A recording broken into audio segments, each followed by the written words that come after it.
Today we are building a rainbow cemetery for our Not So Berry challenge. Recently, my very first heir passed away and I needed to make her a place to rest. I think this one turned out really cute, so let's hop into the speed build.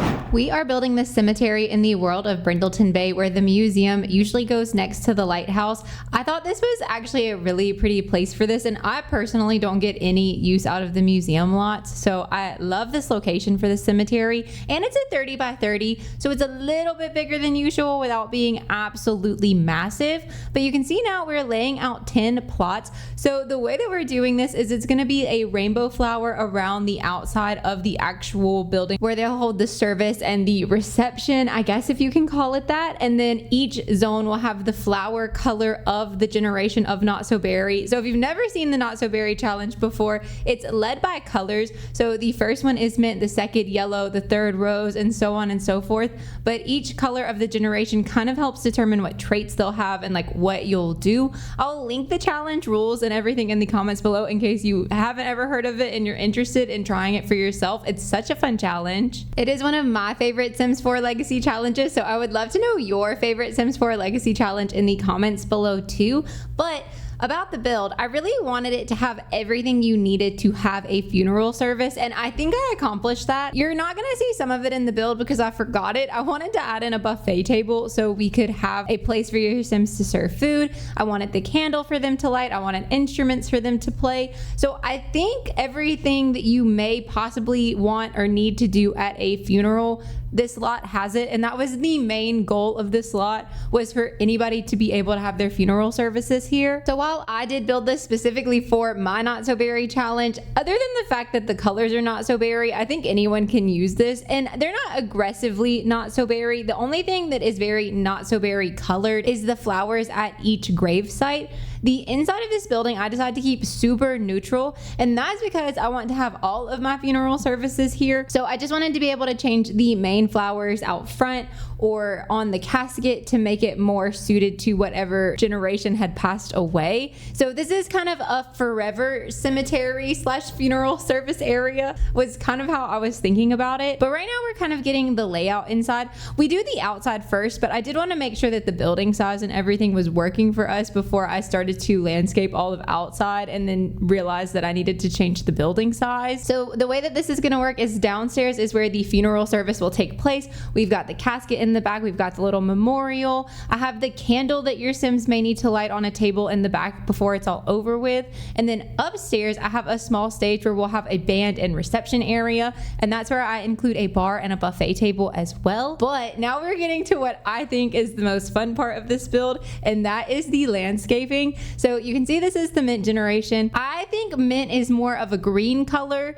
You can argue with me in the comments. When I think of mint chocolate chip ice cream. But for flowers, we did have to go with the minty blue. I think mint can be either though. I stand by that. I think mint can lean blue or green. So I think it's kind of a fun versatile color in that way. But for this, we did go with more of the minty blue color. I did build the first half of this build live on my Twitch stream, which will always be linked in the description below in case you ever want to come hang out with us live. But you may notice some odd things. I think I cut most of the weird things out, but there were some pop-ups here and there. But also you'll see me moving the cursor around, like explaining things, because I was actively talking to chat about different things and why I was making certain decisions. So if you notice any of that, that's what was happening there. I really love to build live because it gives me the ability to talk out my thought process, which I think inherently makes me a slightly better builder, like in those moments where I'm able to verbalize what I'm thinking and why I'm doing something the way that I'm doing it. But now you're gonna see kind of the way the rest of the cemetery is laid out, and that is a woohoo bush I just threw down. But my mint gen was the only Sim other than her spouse, so they got to have their own individual headstones. For every other generation, I expect there to be more Sims, like siblings and sibling spouses and things like that. So what we're doing is putting one block in the front where we're gonna have the heir Sim be, and then in the actual crypts is where the rest of the family members will be. So they'll still all get to be together, but but the heir is gonna be like the main character, the main sim in the grave site, obviously. We do have a little friend here now, by the way. This is my cat Apollo, if you've never seen him before. On the layouts in the build though, we may change them per generation and as we see fit. So for now, outside of the mint gen, everybody is gonna have the same setup of being surrounded by flowers with a burial block in the front and a crypt in the back. I am currently playing the Not So Berry challenge on my channel. If you've not seen it before, I will try to link it in the top for you now in case you're interested in watching it, but there's also a playlist on my channel if you want to see the whole thing from start to finish. We really just got started on the yellow generation,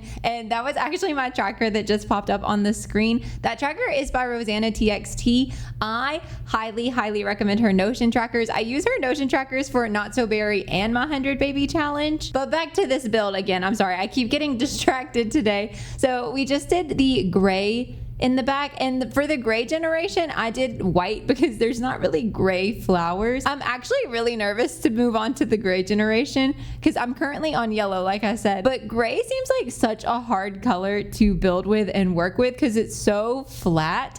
So I'm scared I'm gonna end up with like a boring house and a boring sim when we get to gray. So I've got to figure out a good way to make it fun. Let me know if you have suggestions. But we're on the plum landscaping now, and I actually think this one may have turned out to be my favorite because I love those little like lavender sprigs. I think they're so pretty. This is actually my first time playing the Not So Berry challenge past the mint generation. I've started the Not So Berry challenge several times before I started making content, and I always abandoned it. So I'm actually really excited to see all of the fun colors that we're gonna get to play around with and use. This next little section is gonna be orange, pink, and peach. And I think peach is a combination between orange and pink. Luckily, I had done a build not that long ago in the world of Henford on Bagley that comes in cottage living, and I had decided to use debug flowers, and you'll see those getting placed next to the pink now. So I knew the perfect peach flower swatches. So if you are looking for those specifically, those come from Cottage Living Debug. Most of the rest of the flowers that we're using are from just in the regular build panel. So those will be easy to find. We use a lot of the romantic garden stuff flowers, but I kind of like that we were using the same flowers in each patch because it kind of made this very chaotic and colorful landscaping feel a little bit more cohesive, which was nice. I did get really lucky to be building that the knitting cafe store is where those flowers work from, and if I hadn't have done that build, I would not have known those peach flowers existed, and I'm not 100% sure what would have ended up in that patch.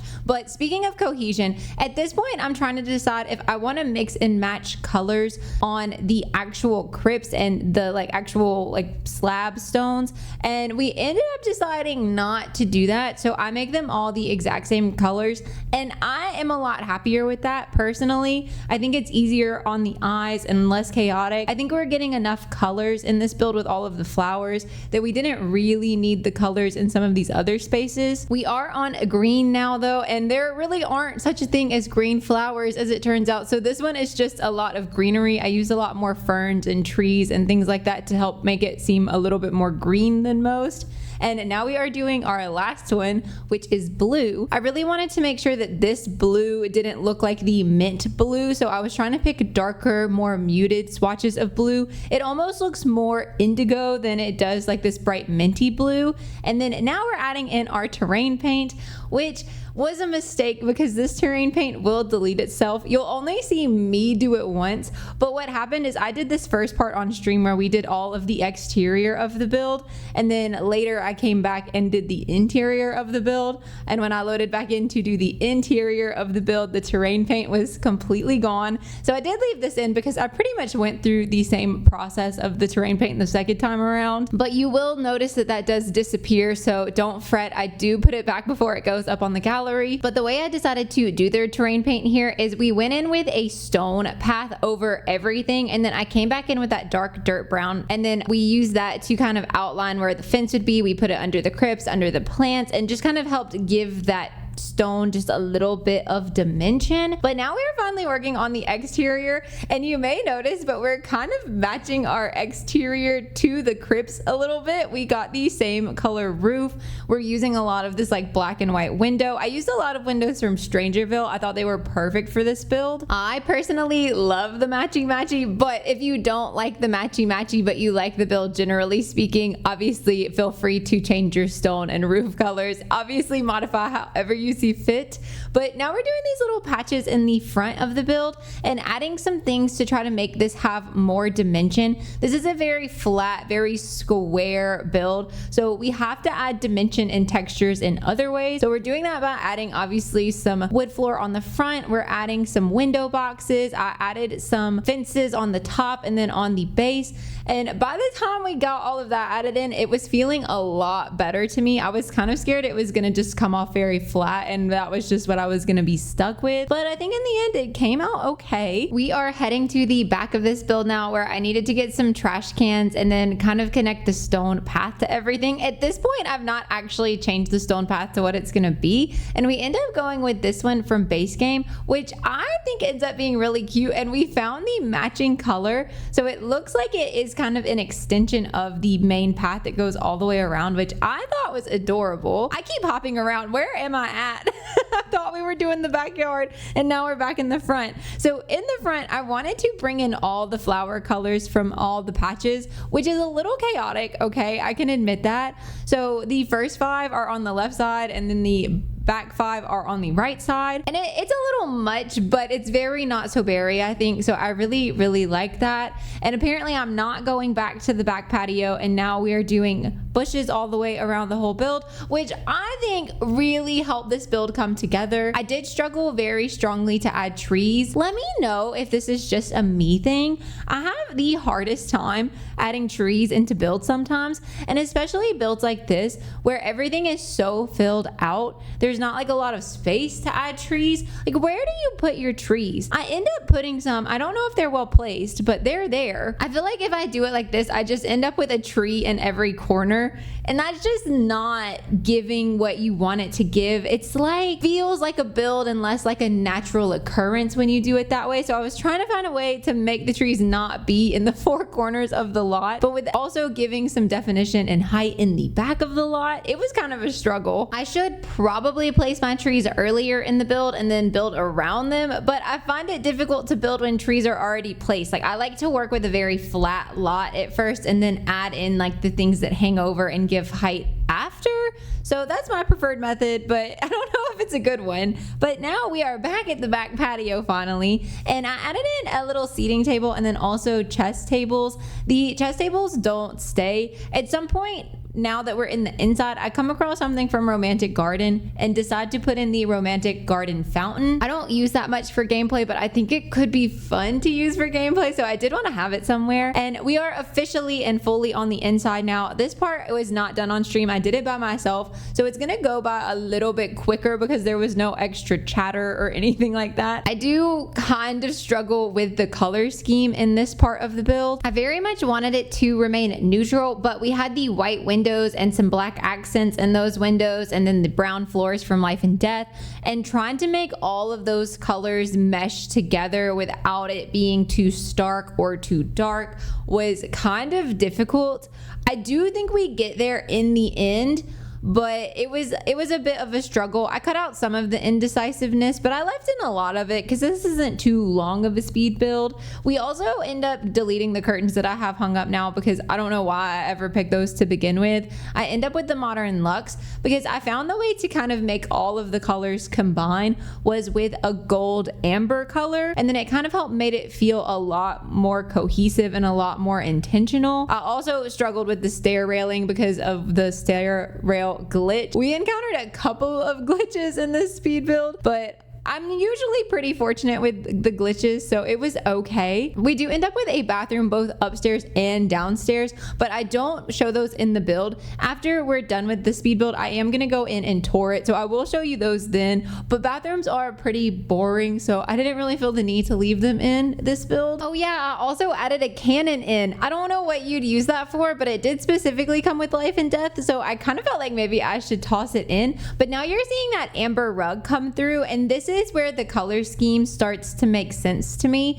So luckily this is like kind of where we're getting to the final state. We're changing out our curtains. We're kind of got a nice blend of a wood accent wall with a nice white wall on some other areas, and then we're getting our black accent in with the curtains, and then a little bit on some of the rugs, and also with wall art. We use this one from the Bella Goth kit. I think I use a couple from Vampires, and then I think here in just a second is where I'm about to find this from Romantic Garden, and that's when I'm like, oh, I need the fountain. So now we are adding in the fountain in the back. It was a tight squeeze. That fountain is so much bigger than I remembered it being, but it did fit, barely, but it did fit. We are now starting to get some of the final touches downstairs, some last decorations, and then we are going to be heading to the upstairs, which is going to be our reception area. That little platform zone over in the corner is where our stage is going to be. And up here, I do end up going with kind of a white and green. It's brown now, but I do end up changing it to white because I was kind of having trouble getting the white mixed in. I play with getting these chandeliers up here, but I think only one gets left standing before it's all over with. They just hang a little too low for short wall height, but up here I wanted you to have everything you needed for your Sims. So we are gonna have some places for them to sit and eat. You won't see it in the build like I said, but I do add a buffet table, so I'll show you that in the tour. I add a bar, I add a dance floor. I use the dance floor from Party Essentials, which is like kind of the invisible dance floor on top of the rug. The rug gets moved and the dance floor does move with it, so they're always a unit. So it's kind of hard to see that dance floor moving around, especially in the speed build because it's invisible, but it is there. You can turn on a cool smoke effect with that if you happen to have Party Essentials, and if you don't have Party Essentials, you can swap that out for any dance floor, or you can just not have it and they'll probably dance close to the radio, which is near the dance floor.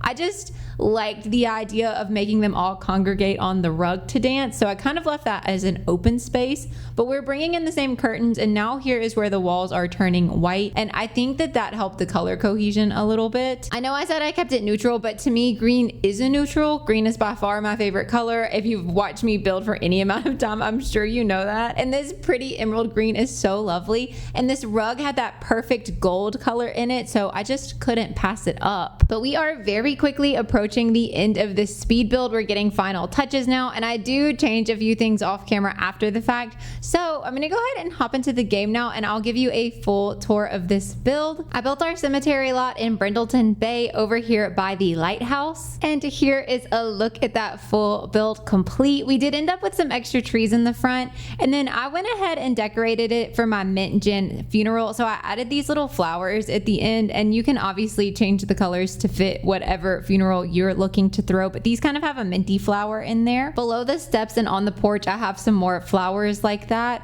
And then on the actual inside of the building, this is what the final look of the actual service place looks like. We've got a little organ here, we've got the casket, we've got chairs, we've got a little podium. I've got this memorial here so you can put your Sim's picture in there. To the back of that, we've got our little bathroom. I used a lot of the new sleek bathroom kit in here, and the upstairs bathroom is pretty much a copy paste job of this one as well. And then back here are the candles that you can light, because I know that is one of the requirements for some funerals. Heading upstairs, we've got a nice little seating area. Here is the buffet table that I added in. It's from one of the events, so it is technically base game. And then I did also add in a trash can here. We've got our little stage performance area here with a piano, guitar, and a microphone. We've got a nice little bar in this corner and a radio with that dance floor on this nice beautiful rug. And then over here in this corner is the other bathroom that is identical to the one downstairs, except I think the rug color is different. And now for the main part of the cemetery, you do have to have a headstone here as one of the lot requirements, so that is what that's there for. That's just a blank one, so if you play with this you can remove that when you put your own Sims here. But we've got mint, rose, yellow, gray, plum,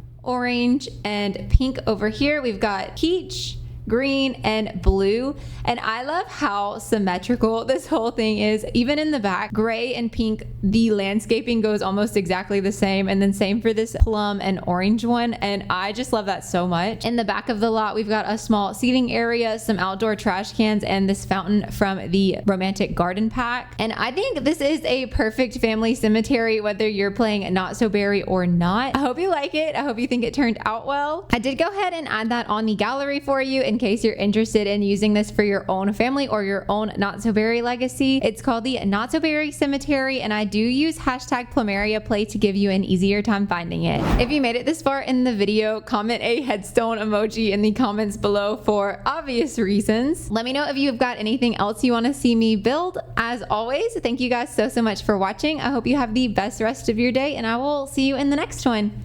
Bye!